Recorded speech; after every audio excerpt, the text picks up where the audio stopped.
ఏంటి మీరు అనేది? నిజమా? నీ నమ్మలేకపోతున్నా బాబాయ్. ఒక మనిషి టాటా సుమోని తన 2 చేతులతో గాల్లో లేపి గంట సేపు కదలకుండా నిలబడ్డా. అరే బా, వండర్ఫుల్ బాబాయ్.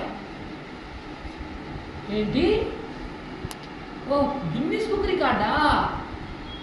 డెఫినెట్గా ఇవ్వాల్సిందే. ఎందుకంటే మనం కూరగాయల బ్యాగ్ పట్టుకుని ఇంటి దాకా మోస్తేనే మన చేతుల్లో పడతాయి. అలాంటిది ఆయన అంత బరువు మోసాడంటే వామ్మో, డెఫినెట్గా అతను మెచ్చుకోవాల్సిందే బాబాయ్.